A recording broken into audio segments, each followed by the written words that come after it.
জগৎগুরু নিত্যলীলা শিলা বাউন গোস্বাই প্রভু হরে ভক্তিপূর্ণ অনন্ত পুরুষ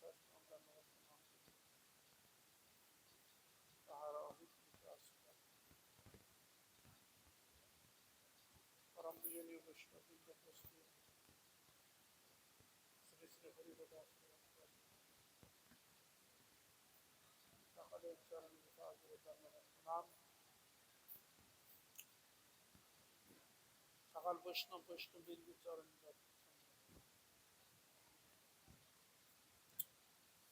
याचन हईवेन प्रभुर्यतरात् चरणमन्ते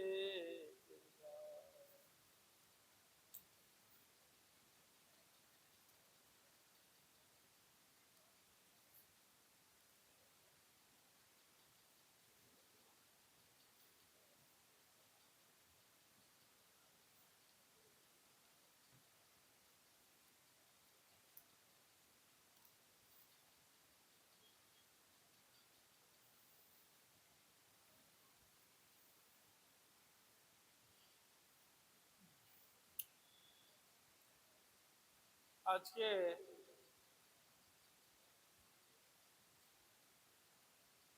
যোগিনী একাদশী।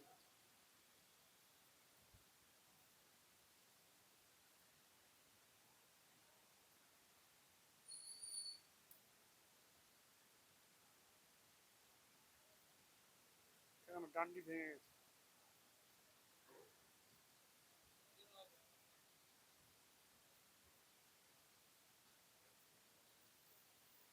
আজকে একাদশীর নাম আছে যোগিনী একাদশী।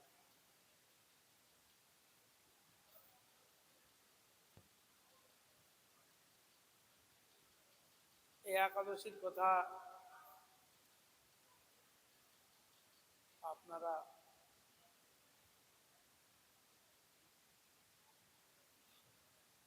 অনেক কথা শ্রবণ করেছেন।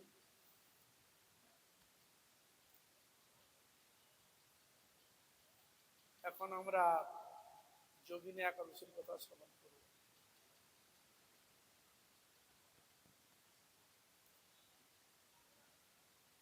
মহারাজ যুধিষ্ঠির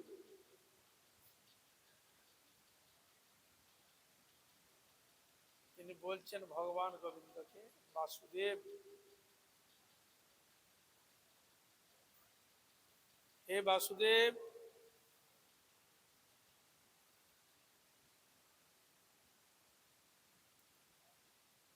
আষাঢ় মাসের কৃষ্ণপক্ষে একাদশীর মাহাত্ম্য কৃপাপূর্বক বর্ণন করুন।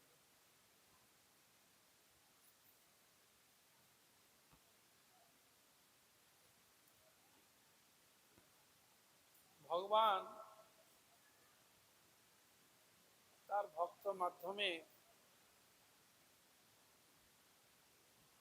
আত্মকল্যাণ বা আশীর্বাদ ভগবানের কাছে বা গুরুজনদের কাছে কিভাবে সম্বোধন করে কৃপা লাভ করতে হয়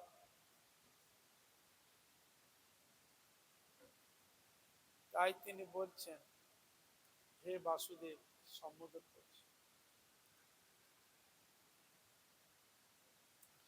আমায় কৃপাপূর্বক বলুন, আমার প্রতি অনুগ্রহ করুন। এই হৃদয়ে শরণাগতির পূর্ণ মাত্রা ভাব প্রকট হয়েছে। তাই নারা হচ্ছেন মহাজন। তা যুধিষ্ঠির মহারাজের তার ভক্তি, তার শ্রদ্ধা জীবকল্যাণমূলক, আত্মকল্যাণমূলক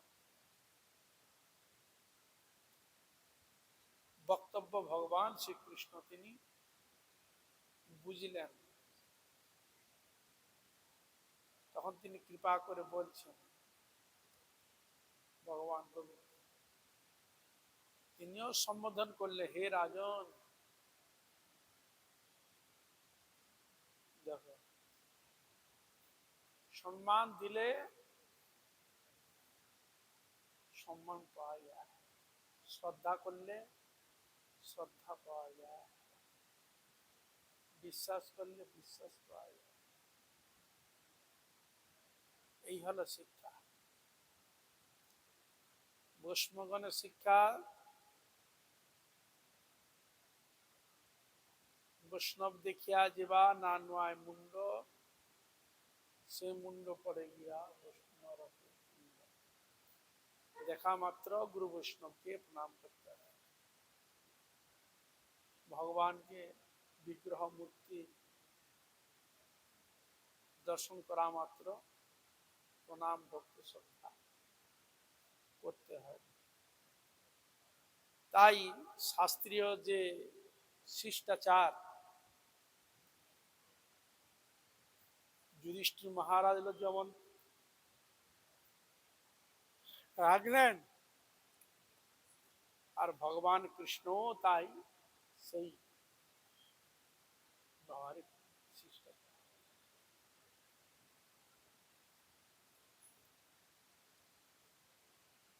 কৃষ্ণ বলে হে রাজন,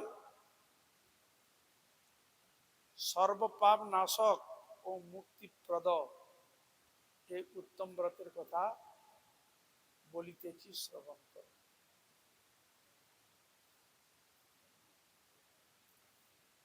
প্রয়োগটা করেছে কি পাপ নাশক। তাহলে আমরা পাপী, পাপ কিসে হয়? অকারণ প্রাণীবধ, হিংসা, তাকেই পাপ বলা হয়।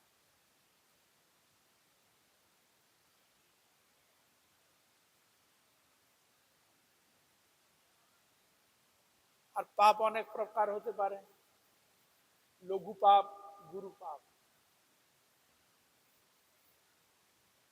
একটা পিঁপড়াকে মারলেও পাপ, একটা অন্য প্রাণীকে মারলেও পাপ, আবার গো ইত্যাদি অন্যান্য প্রাণীকে মারলেও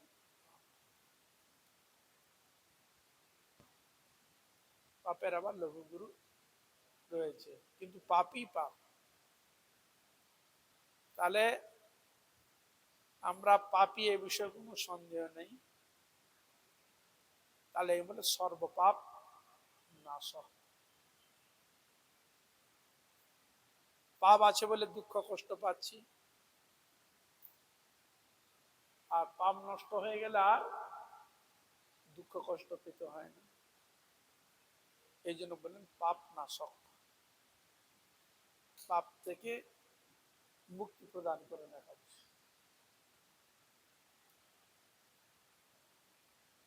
আর কি বলেন? মুক্তিপ্রদ,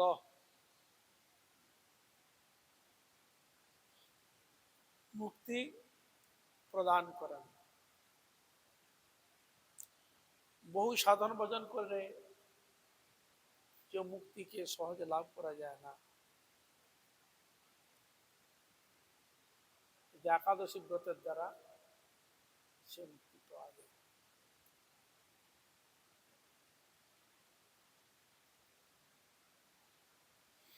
এই উত্তম ব্রতের কথা আমি বলছি। আর বললেন কি উত্তম ব্রত,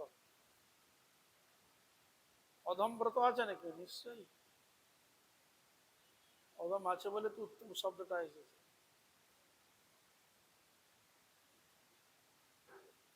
এখানে উত্তম ব্রত যত প্রকার ব্রত রয়েছে, সকল ব্রতের শ্রেষ্ঠ ব্রত।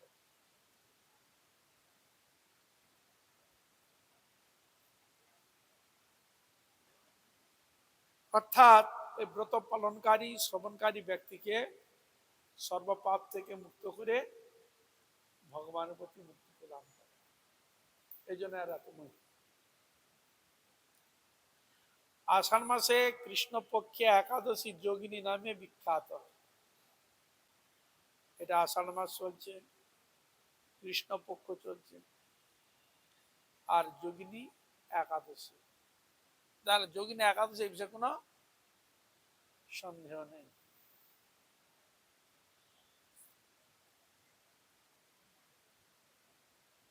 মহাপাতক নাসিনী এই তিথি ভবসাগরে পতিত মানবগণের উদ্ধারের একমাত্র নৌকা স্বরূপ। কি বললেন ওখানে? কি বলে? সর্বপাপ নাশক। আর এখানে এখানে কি বলছে? মহাপাতক নাশক। ব্রহ্ম হত্যা, গুরু হত্যা, গো হত্যা,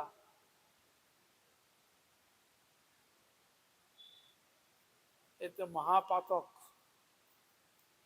সহজে উদ্ধার পাওয়া কঠিন, হয় না।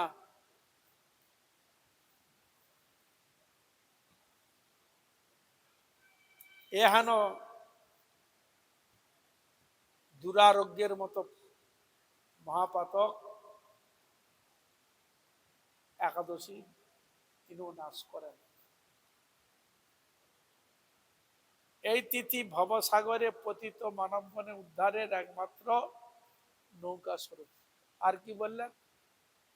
বলে এই ভবসাগরের মনুষ্য, মরজগতের মনুষ্য, ভবসাগরের মনুষ্য, তাদের উদ্ধারের একমাত্র নৌকা স্বরূপ। নৌকা কি করে? নদী পার করে দেয়, নালা পার করে দেয়। ভব সমুদ্র এই সহজে পার হয় না, খুব কঠিন। কিন্তু একাদশী ব্রতকারী ব্যক্তি তাকে মহাপাতক থেকে মুক্ত করে ব্রত পালন কারিগণের পক্ষে সর্বশ্রেষ্ঠ ব্রত বলিয়া প্রসিদ্ধ। বলছেন নৌকা স্বরূপ। সুদক্ষ মাঝি যদি থাকে, ভালো যদি নৌকা থাকে, নির্ভয়ে ভবসিন্ধু পার হয়ে যায়। আর আমরা যদি একাদশী ব্রতকে ভক্তি সহকারে প্রেমের সহিত ধামন করি, তাহলে তিনিও আমাদের উদ্ধার করে নিয়ে যাবেন।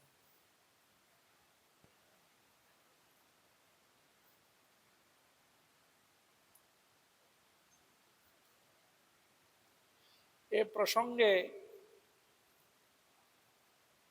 তোমাকে এক পবিত্র পৌরাণিক কাহিনী বলিতেছি। এই যোগিনী কথা প্রসঙ্গ বলতে গিয়ে প্রসঙ্গক্রমে পৌরাণিক এক কাহিনী শোনাচ্ছেন। কি শোনাচ্ছেন? অলকা নগরে ভক্ত পরায়ণ কুবের নামে এক নরপতি ছিলেন। নাম ছিল কুবের। তিনি শিবের পরম ভক্ত ছিলেন, খুব বিশ্বাস করতেন।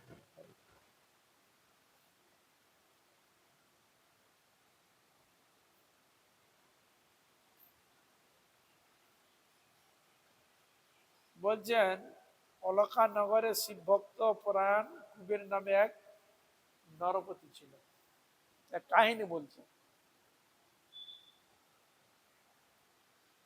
তার হেম মালি নামে একজন পুষ্প চয়নকারী মালি ছিল। হেম মালি তিনি রোজ ফুল চয়ন করতেন, মানে ফুল তুলে নিয়ে আসতেন সবার জন্য। বিশালাক্ষী নামে সুন্দরী স্ত্রীর প্রতি ছিল তার অত্যন্ত আসক্তি। তার এক স্ত্রী ছিল, দেখতে খুব সুন্দরী, তার প্রতি অত্যন্ত আসক্তি ছিল।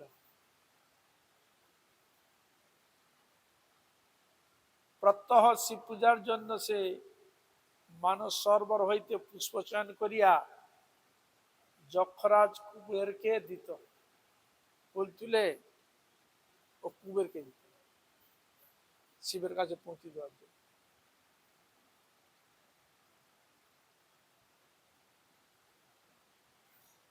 একদিন সে নিজ পত্নীর প্রতি আসক্ত হওয়ায় রাজভবনে গমন করিল না।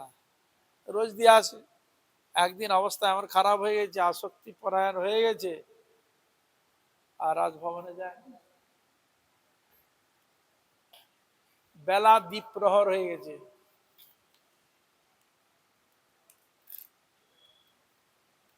অতীত হয়ে গেল বেলা, অর্চনের সময় উত্তীর্ণ হইতেছে, অর্চন যে করে সে সময় অতিবাহিত হতে চলছে। তখন রাজা ক্রুদ্ধ হইয়া মালির বিলম্বের কারণ অনুসন্ধান করিবার জন্য এক দূতকে প্রেরণ করিলেন। কেন এরকম হলো, হওয়ার তো কথা নয়। তখন অনুসন্ধান করবার জন্য একজনকে প্রেরণ করলেন। দূত আসিয়া রাজাকে বলিল, সে গৃহে স্ত্রীর সহিত রমণ কার্যে মত্ত। সেই গৃহে চলে গেছে, গিয়ে রমণ কার্য মত্ত রয়েছে, তার স্ত্রীর সাথে মিলিত হয়েছে।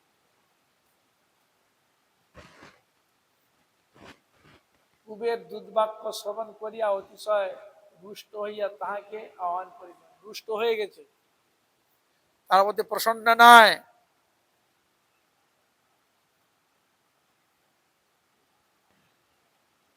যেও তাকে আহ্বান করিলেন। মালি পূজা কাল অতীত হইয়াছে জানিয়া, কুবেরের যে পূজা হয় একটা সময় থাকে, তো সময় কাল অতীত হয়ে গেছে, সময় চলে গেছে। অত্যন্ত ভীত হইয়া অত্যন্ত ভীত হয়ে গেছে, যাও কি যাও না।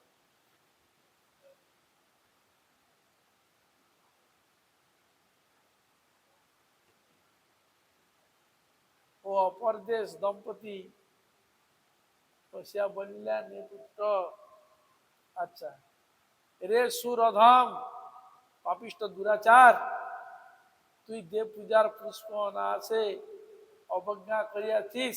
অসুরকে বলছি, হ্যাঁ ঠাকুরের দ্রব্য তুই অবজ্ঞা করেছিস।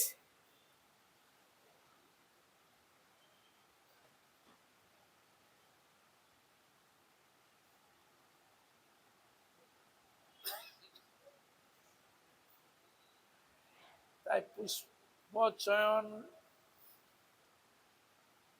অবজ্ঞা করিয়াছিস, সুতরাং শীঘ্র পত্নী সহ স্বর্গ হইতে দূর হ। স্বর্গ হইতে দূর হ।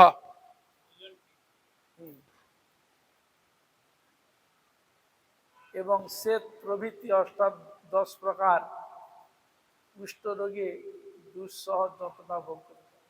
কি রোগ?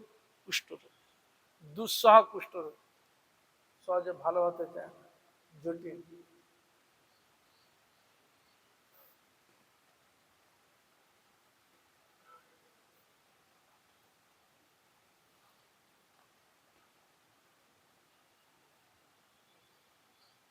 তাই এই প্রকার দূর হতে যখন বললো, অষ্টাদশ প্রকার কুষ্ঠ রোগের দুঃসহ যন্ত্রণা ভোগ করো। অষ্টাদশ 18 প্রকার কুষ্ঠ রোগ আছে,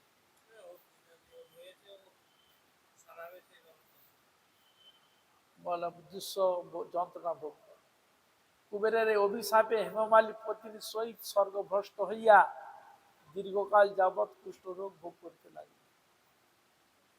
ব্যাস, অভিশাপ পড়ে গেল, চলে এলো স্বর্গভ্রষ্ট, স্বর্গ থেকে চ্যুত হয়ে গেল। রোগের যন্ত্রণায় কিবা দিন কিবা রাত্র কোনো সময় সুখ অনুভব করিত না। এইভাবে শীত গ্রীষ্মে উৎকট বেনায় সকট কষ্টে জীবন যাপন করিতে লাগিল। হিসাব পেয়েছে, সহজ জীবনযাপন করতে কষ্ট। হ্যাঁ, কিন্তু দীর্ঘকাল যাবৎ মালি মহাদেবের অর্চন পুষ্প সংগ্রহের ফলে সাপগ্রস্ত হইয়াও বৈষ্ণব প্রবর শিবের মঙ্গল বিস্মৃত হয় নাই। নিশ্চয় তার সেবা করেছিল তো, বঞ্চনা করে না।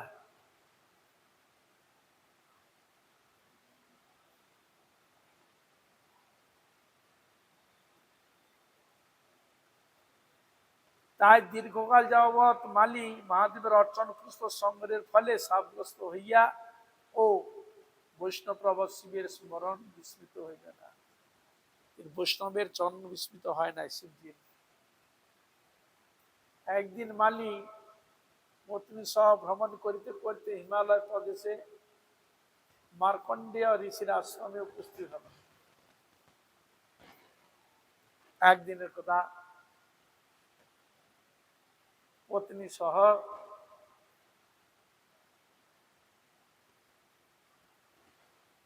উপস্থিত হয়েছিলেন। পত্নী সহ ভ্রমণ করতে হিমালয় প্রদেশে মার্কণ্ডেয় ঋষির আশ্রমে উপস্থিত হল। মার্কণ্ডেয় ঋষি আশ্রমে গিয়ে কুষ্ঠরোগ পীড়িত সব পত্নী হেমমালিনীকে দর্শন করিয়া মার্কণ্ডেয় তাহাকে জিজ্ঞাসা করিলেন। আর কিন্তু কষ্ট আছে, দুর্গন্ধ আছে, যাই হোক অনেক কষ্টে আছে, পাখিগণের উৎপাত ইত্যাদি। তুমি কাহার অভিশাপে এরূপ নিন্দনীয় কুষ্ঠরোগগ্রস্ত হইয়া আছো? জিজ্ঞাসা করছি। হ্যাঁ, তোমার এরকম হয়েছে কেন? সে উত্তর দিল, হে মুনিবর, রাজা ধনদক কুবেরের আমি ভৃত্য ছিলাম। কুবেরের ভৃত্য ছিলাম।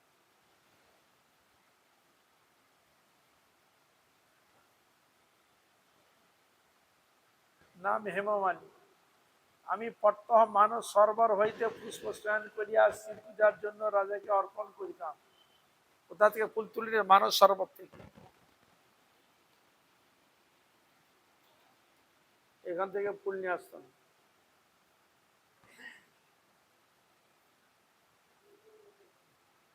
কিন্তু ভাগ্যক্রমে একদিন তিনি মনোরঞ্জন রাজ্যক্রমে অনাসক্ত হয়, সেই পুষ্প অর্পণে বিলম্ব হয়। পুষ্প অর্পণ করতে গেছে, বিলম্ব, দেরি হয়ে, তখন রাজার অভিশাপে এরূপ দুর্গস্ত হইয়াছিল। এরকম দুর্দশা তো আমার দুর্গস্ত হয়েছে।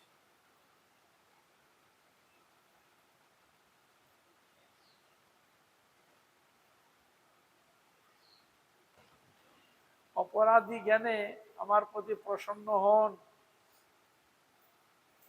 দয়াদ্র চিত্র মার্কণ্ডেয় মুনি বললেন, হে মালিন, মালিক, তোমার মঙ্গলের জন্য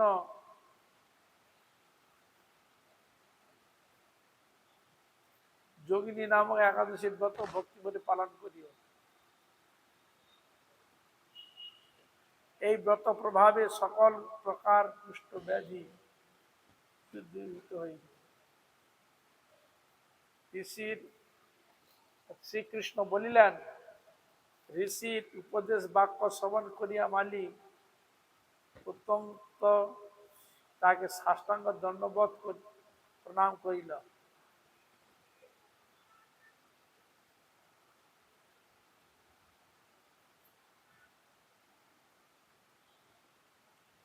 শ্রীকৃষ্ণ বলিলেন, ঋষির এই উপদেশ বাক্য শ্রবণ করিয়া মালি তাকে সাষ্টাঙ্গ দণ্ডবোধ প্রণাম করিল। পরে অত্যন্ত আনন্দ সহকারে ঋষির আদেশ অনুসারে নিষ্ঠার সহিত যোগিনী একাদশী পালন করিতে লাগিলেন।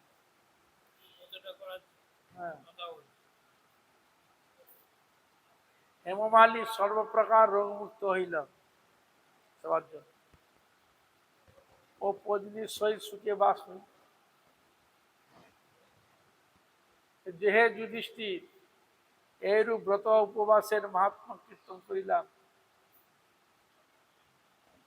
মহাপাপ নাশিনী ও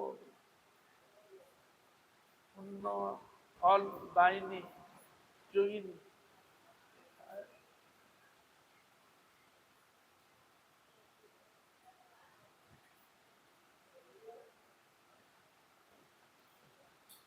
ব্রাহ্মণ তখন তিনি বললেন, ব্রত উপবাসের মাহাত্ম্য কীর্তন করিলাম, এই ব্রত পালনকারী ৮৮,০০০ ব্রাহ্মণ ভোজনের ফল প্রাপ্ত হইয়া থাকে।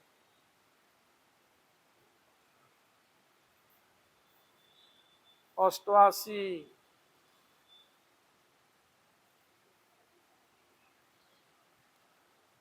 গো ব্রাহ্মণের প্রাপ্তফল হইয়া থাকে। যে ব্যক্তি এই মহাপাপ নাশিনী এই পুণ্য ফলপ্রদান করবে, একাদশী পাঠ ও শ্রবণ করিবে, সে সর্বপাপ হইতে নির্মুক্ত হইবে। যে পাঠ শ্রবণ করবে হ্যাঁ, তারাও মুক্ত হয়ে যাবে, পাপ থেকে মুক্ত।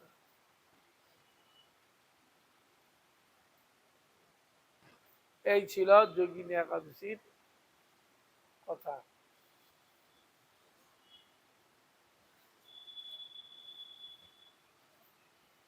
এবারে আমরা একাদশীর কথা শুনলাম, উপদেশ ছিল রূপ গোস্বামী বিরচিত রূপ গোস্বামী গ্রন্থ থেকে শ্রবণ করব।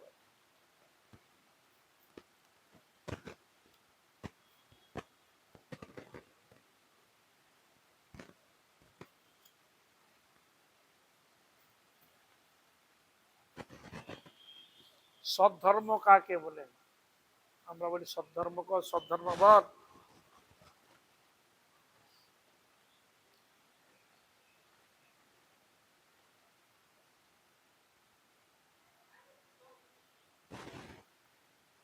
অন্নাবিলাসিতা শূন্যং জ্ঞান কর্মণাবৃতম আনুকূল্যেন কৃষ্ণ অনুশীলনম ভক্তির।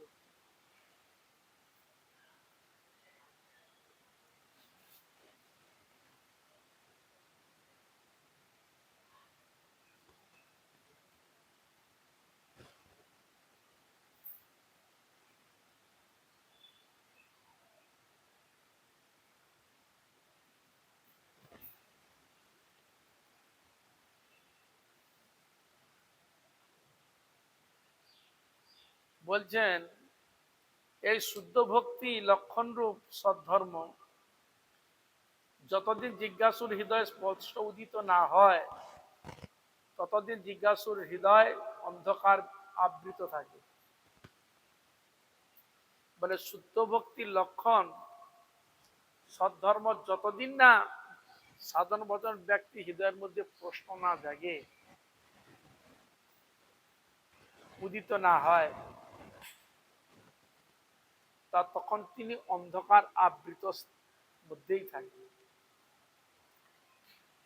তিনি শুদ্ধ ভক্তি কাহাকে বলে তাহা জানিতে পারেন না। শুদ্ধ ভক্তি কাকে বলে জানতে পারে না। নিজের বিচারের উপর নির্ভর করিলে অমিশ্রা শুদ্ধ ভক্তি তার হৃদয়ে কখনো উদিত হইবে না। শুদ্ধ ভক্তি নিজের বিচারের উপর নির্ভর করিলে অমিশ্রা শুদ্ধ ভক্তি তার হৃদয়ে কখনো উদিত হইবে। অনেক পণ্ডিত অভিমানী লোকের সহিত আমাদের সাক্ষাৎকার হয়। গ্রন্থকার বলছেন অনেক এরকম বড় বড় পণ্ডিত অভিমানী শাস্ত্র গুলিয়ে ফেলেছেন। হ্যাঁ,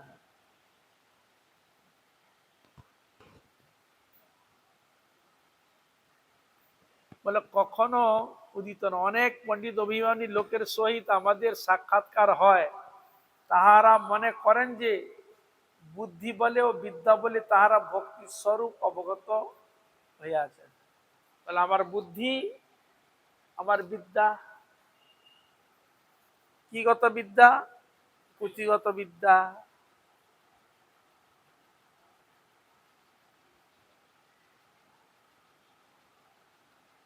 বলছেন তাহারা মনে করে যে বুদ্ধি বলে ও বিদ্যা বলে তাহারা ভক্তি স্বরূপ অবগত হইয়াছে, মানে জেনেছে। তাহলে আমরা যদি নিজে বই পড়ে থেকে সব যদি করে নি, তাহলে সাধু গুরু আচার্যর কাছে যাওয়ার কি দরকার? প্রয়োজন আছে কি?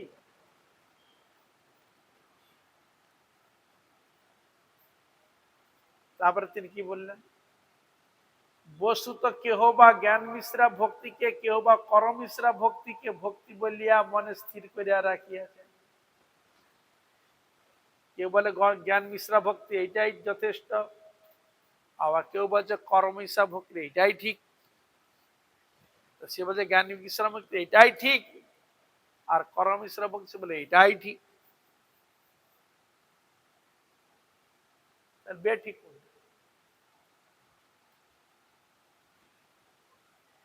তাহাদের দম্ভ এত দূর যে যদি চরিতামৃতের অর্থ শুনেন তবে বলেন যে সকলেই আপন আপন মতে ভালো অর্থ করিতে পারেন। বলে আপন আপন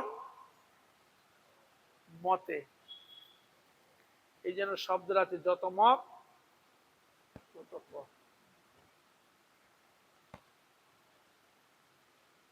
আপন আপন মতে।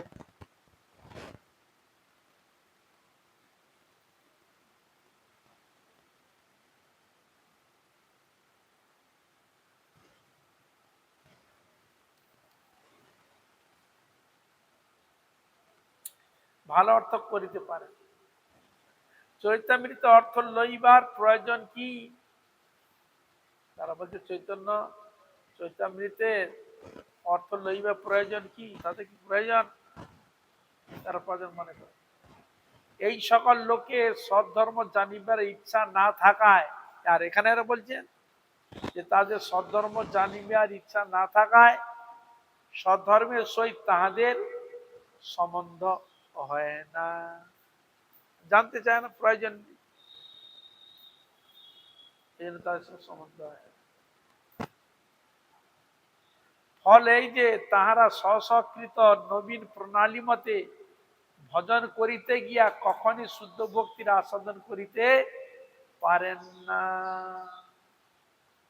স্বস্বকৃত নবীন প্রণালী মতে নতুন নতুন মত স্থাপন করছে। জনগণকে ঘরে ঘরে না কত পার্টি করে, ঘরে ঘরে যুগে যে মত, যে যার মত স্থাপন করে নিত্য নতুন।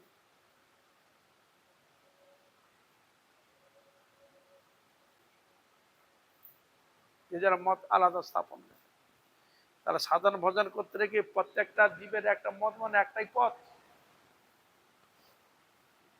কাল তো আমাদের ভারতবর্ষে 140 কোটি বলতো, তাহলে 140 কোটির 140 কোটির মত আছে, প্রত্যেকের মত আলাদা আলাদা।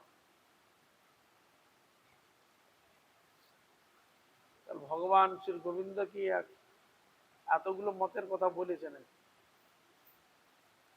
না?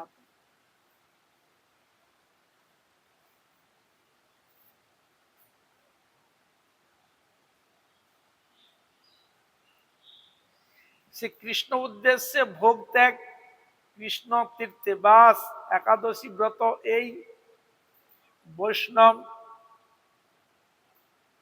তুলসাদি পূজা। তাহলে এখানে কি বলতে চাচ্ছেন? যে কৃষ্ণ উদ্দেশ্যে ভোগ ত্যাগ করা সাধকের কর্তব্য। সাধকের, যিনি সাধন করছেন সাধক, তার ভোগ ত্যাগ করা সাধকের অবশ্য কর্তব্য।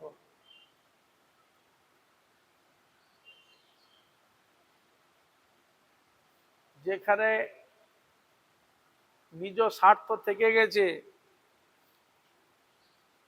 সেখানে ঠাকুরের জন্য ত্যাগ স্বীকার করে না।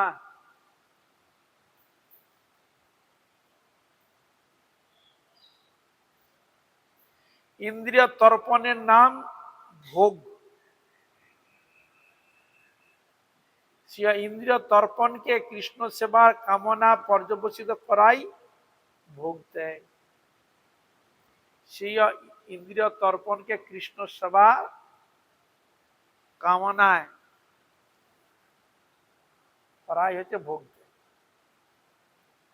নিজের ভোগময় সংসারকে কৃষ্ণ ভক্তির অনুকূল করিয়া সেই সেই বিষয়ে নিজের ইন্দ্রিয় সুখ পরিত্যাগ পূর্বক কৃষ্ণ প্রসাদ গ্রহণ করিলে ভোগ ত্যাগ হয়। সোজা কথা কি বুঝা গেল? আর যারা সত্যি সত্যি শুদ্ধ ভক্তি প্রার্থনা করেন, কৃষ্ণের প্রীত্যার্থে কৃষ্ণের অনুকূলেই গোবিন্দকে ভোগ দিয়েই শুদ্ধ সাত্বিক মহাপ্রসাদ গ্রহণ করলে তবে ভোগ তবে ত্যাগ হয়।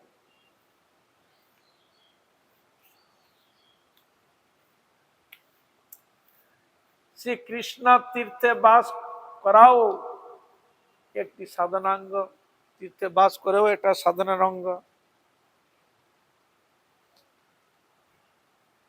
দ্বারকা, মথুরা, গঙ্গা তীর প্রভুর লীলাস্থলে বাস করিলে সর্বদা কৃষ্ণকে মনে পড়ে। এই স্থানে বাস করলে ভগবানকে মনে পড়ে। ইয়া অপেক্ষা আর অধিক লাভ ইয়া আছে? এর থেকে আর অধিক লাভ কি আছে বলুন?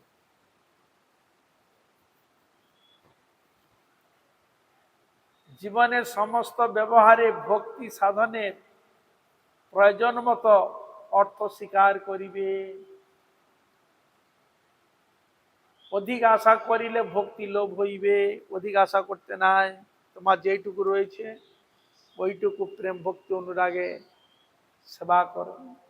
আর অধিক আশা করলে সেখানে লোভ হয়ে ভক্তি। আবশ্যক মতো স্বীকার না করিলে ভক্তি সাধনে ন্যূনতা হইবে। আবশ্যক মতো স্বীকার করতে, যার ন্যূনতম। শ্রী হরি বাসরের সম্মান বিশেষ যত্ন সহকারে করিবে। হরিবাসর মানে একাদশী তিথি। বলছে সম্মান বিশেষ যত্ন সহকারে করে, বিশেষ যত্ন সহকারে, খুব জোর দিয়েছে। শ্রী হরিবাসরের সম্মানে সমস্ত ভক্তি পোষক অভ্যাস সাধিত হয়।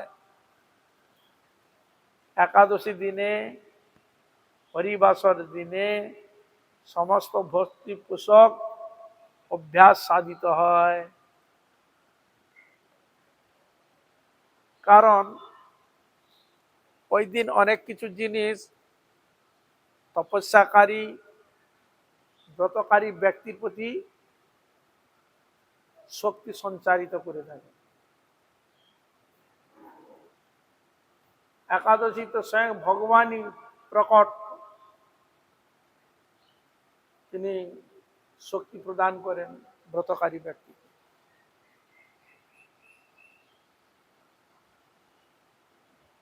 এই জন্য তাহাদের শুভদৃষ্টি শুভ কৃপা একাদশী ব্রতকারী ব্যক্তির প্রতি হয়ে থাকে।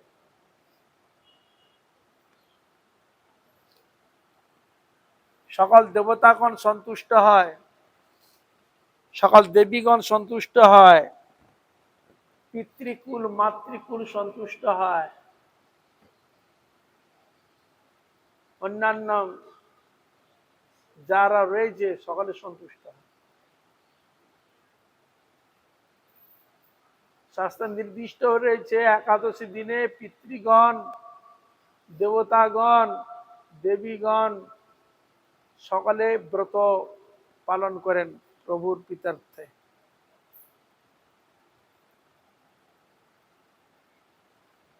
সমস্ত ভোগ পরিত্যাগ পূর্বক এক পক্ষের মধ্যে একদিন ভজন অভ্যাস করিতে করিতে নিরন্তর ভজন অভ্যাস হইয়া পড়ে।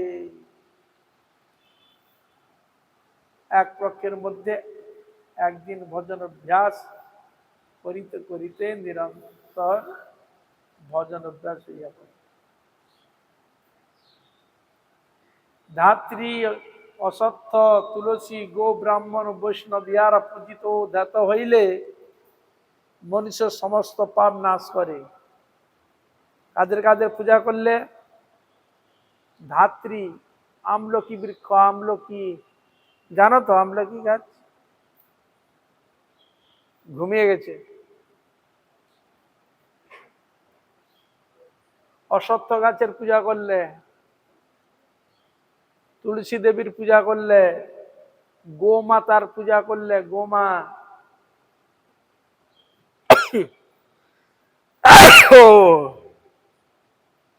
গোমাতা আর ব্রাহ্মণ আর বৈষ্ণব ইহারা পূজিত ধ্যাত হইলে মনুষ্যের সমস্ত পাপ নাশ করে।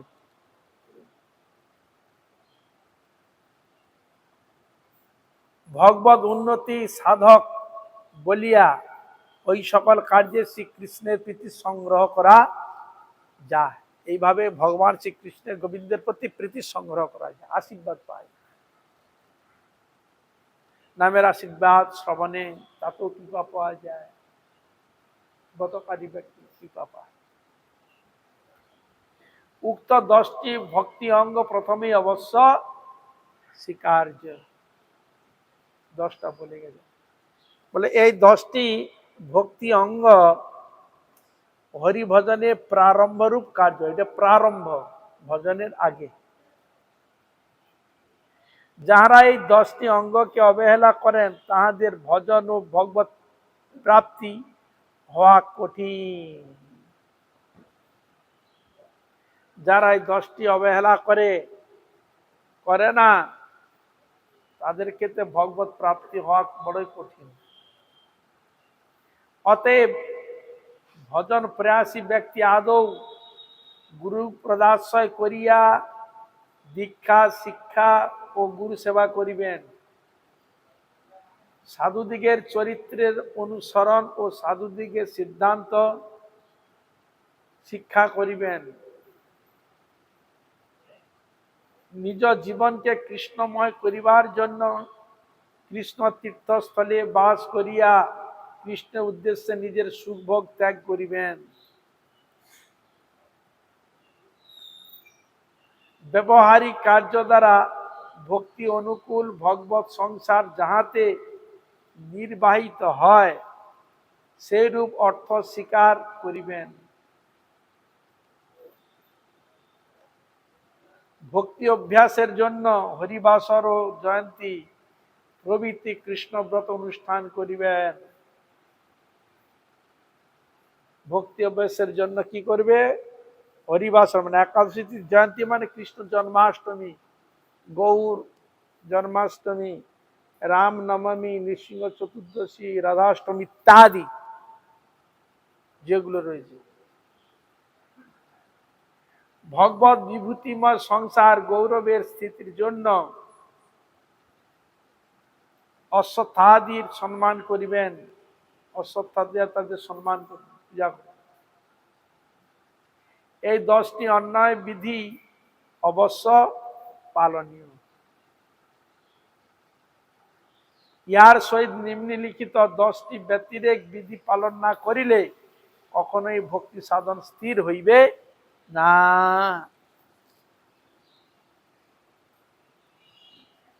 মায়াবাদী নাস্তিকগণের সঙ্গ ত্যাজ্য।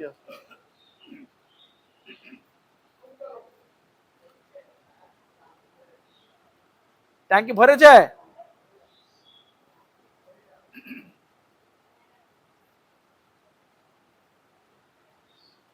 ভগবত বহির্মুখ ব্যক্তিগণের সহিত সঙ্গ করিবে না। ভগবত বহির্মুখ মানে তারা ভগবানকে মানে না, ভগবত বিদ্বেষী। এরকম আছে নাকি ব্যক্তি? হ্যাঁ, এরকম আছে ভগবত বিদ্বেষী ব্যক্তি, ভগবত মানে না।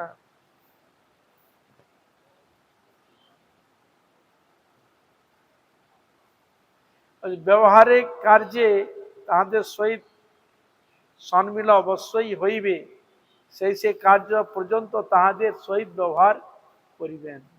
যত প্রয়োজন তোমার এমন তো হয়ে থাকে, প্রয়োজন হয় তোমার পয়সা চলে আসবে।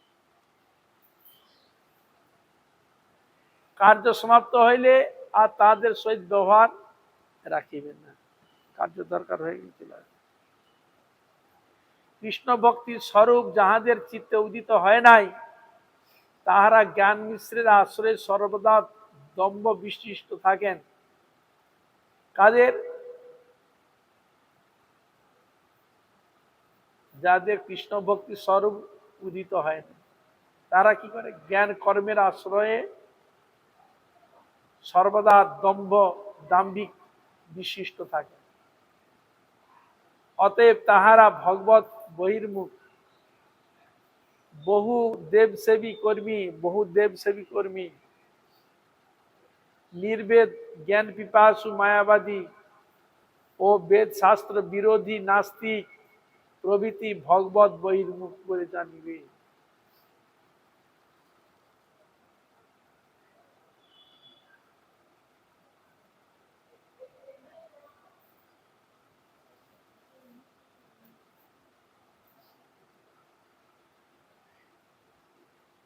গৃহে থাকুন বা বনেই থাকুন, সাধককে আহার ও আচ্ছাদনের জন্য কোনো না কোনো প্রকার যত্ন করিতে হইবে। কিসের জন্য? লজ্জা নিবারণের জন্য। কিছু না কিছু করতে হয়, প্রয়োজন বুঝে সেটা গ্রহণ করতে হয়। গৃহস্থকে কৃষিকার্য বা কোনো কারবার, প্রজারক্ষক বা অপরের দাস্য করিয়া গ্রাসাচ্ছদনের অনুসন্ধান করিতে হইবে। গৃহত্যাগীকে ভিক্ষাদির দ্বারা তৎকার্য সাধন করিতে হইবে। ভিক্ষার দ্বারা সেই কার্যের যদি ভক্ষাচ্ছাদন না পাওয়া যায় বা প্রাপ্ত হইয়া হাতছাড়া হয়, তাহাতে ভক্তের কোনো বিকার হওয়া উচিত নয়। শান্তমতি হয় কৃষ্ণ স্মরণে নিযুক্ত হইবে।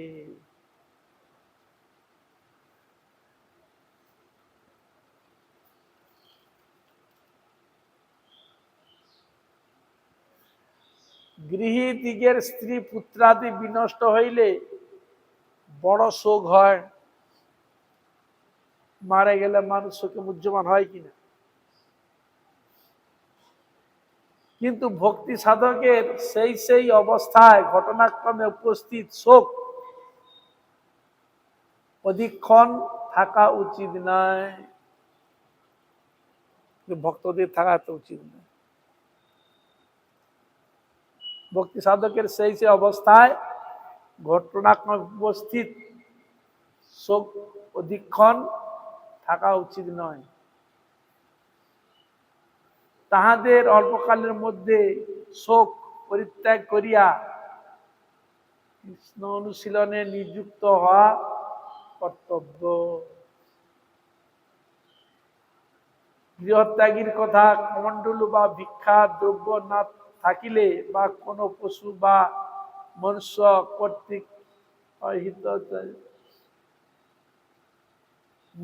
কর্তৃক হৃত হইলে তাহাতে শোক করা উচিত নয়। শোক ক্রোধ প্রভৃতি সমস্ত ব্যক্তিই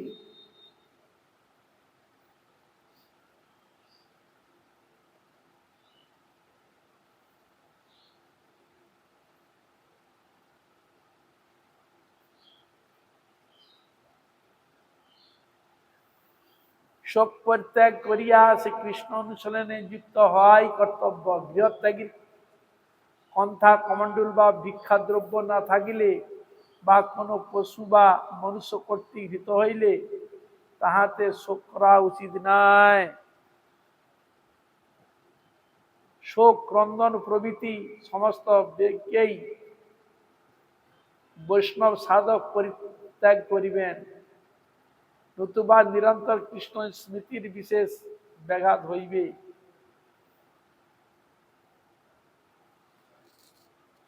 তাহলে আমাদের প্রতি ক্ষেত্রে প্রতি মুহূর্তে চিন্তা করতে হবে যেগুলো করলে ভগবানের গোবিন্দের প্রতি ভক্তি হবে সেই দিকে সতর্ক হতে হবে।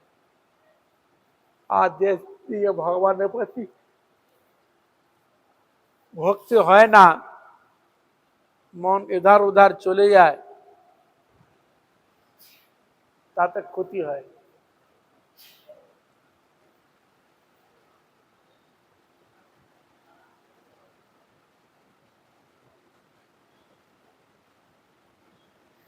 কৃষ্ণ ব্যতীত অন্য দেব দেবীর আরাধনা নিষিদ্ধ। সুখাম হর্ষাদি ধীর ভাবের আক্রান্ত যস্য মানসম কথন তত্র মুকুন্দস্য স্ফূর্তি সম্ভাবনা ভবে। শ্রী কৃষ্ণ ব্যতীত অন্য দেবদেবীর আরাধনা নিষিদ্ধ।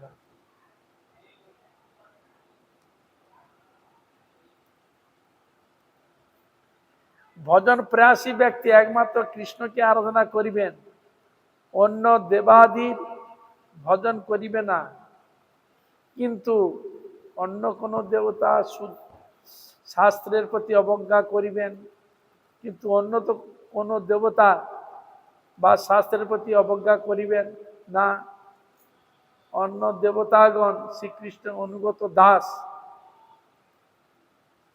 ইহা জানিয়া সম্মুখে পাইলে তাদের সম্মান করিবেন। এরা কারা? ভগবানের দাস, দাসী, এরকম যদি তাদের সম্মান করবেন। হরি রে ব সদারাধ্য, হরি একমাত্র আরাধ্য, সর্বদেবেশ্বরেশ্বর, ইতরে ব্রহ্মর উদ্যাদ্যা না বিজ্ঞা কদাচন।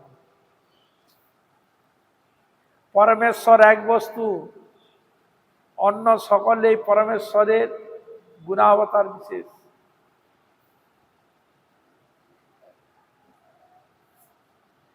মানবের অধিকার ভেদে সেই সেই দেবতা উপাস্য হইয়া পূজিত হন।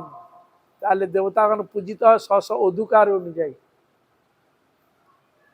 কিন্তু সাত্ত্বিক মানব দিগের পক্ষে শ্রী বিষ্ণুই একমাত্র উপাস্য। সাত্ত্বিক ব্যক্তিগণের একমাত্র গোবিন্দের উপাস্য। মানবগণ বহু জন্মে অন্যান্য দেবতা ভজন করিয়া স্বীয় স্বীয় গুণোন্নতি ক্রমে যে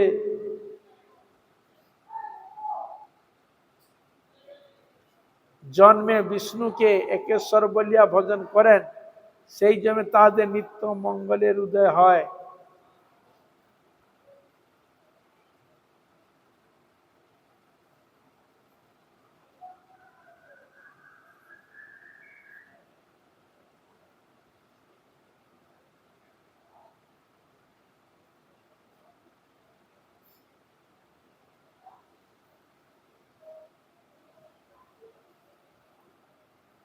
শ্রী বিষ্ণু একমাত্র উপাস্য।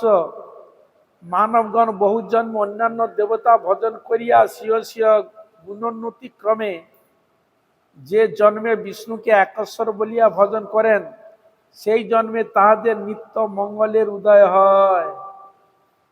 শ্রী বিষ্ণুই বিষ্ণু তত্ত্বের চরম প্রকাশ। সত্যগুণের উপাসনা জীব নির্গুণ হইলে কৃষ্ণ তত্ত্বের সেবা প্রাপ্ত হয়। নির্গুণ হলে তবে কৃষ্ণ তত্ত্বের সেবা পায়।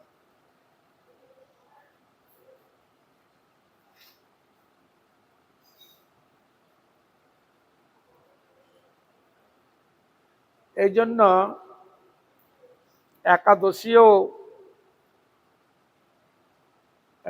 ওই নির্গুণ অপ্রাকৃত শক্তি প্রদান করে উপাস্যদেরকে।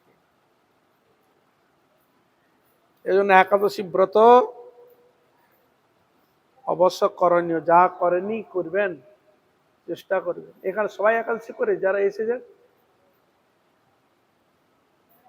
হ্যাঁ, সবাই একাদশী করে যারা এসেছে? হরে কৃষ্ণ, হাত তুলুন দেখি। সবাই আর যে করেছে হাত তুলুন, আর যে যা কে করেনি আর দেখি হাত তুলে দেখি। কে করেনি? কে করেনি? আচ্ছা, তার করেনি করবেন, যারা করেননি করার চেষ্টা করবেন, করলে ভালো। আর যারা করেছেন তাদের চরণে আমার কোটি কোটি নমস্কার, আশীর্বাদ করবেন যেন হরিভজন করতে।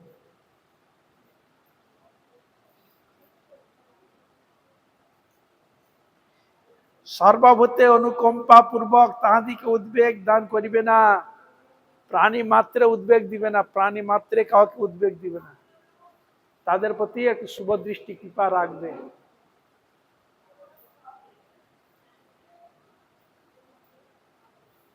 হৃদয়ে সর্বদা অন্যের প্রতি করুণা থাকিবে, হৃদয় সকলের প্রতি করুণা থাকবে। সর্বভূতে দয়া কৃষ্ণ ভক্তির অঙ্গ বিশেষ, এই স্বভাব ওজন প্রয়াসী যত্নপূর্বক অভ্যাস করিবেন।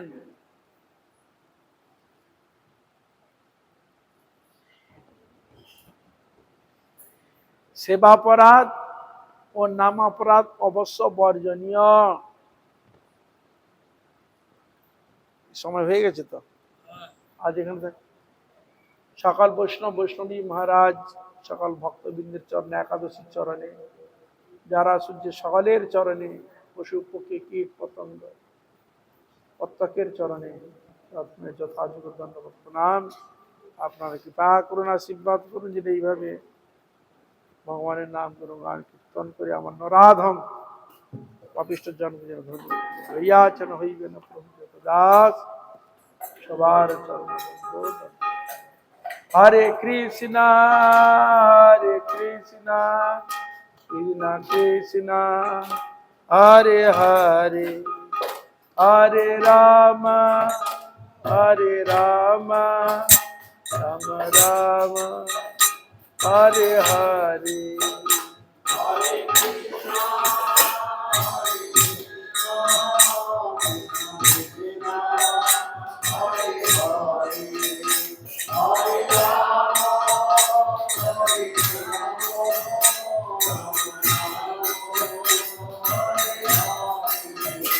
Hare Krishna, Hare Krishna, Krishna Krishna, Hare Hare, Hare Rama, Hare Rama, Rama Rama, Hare Hare.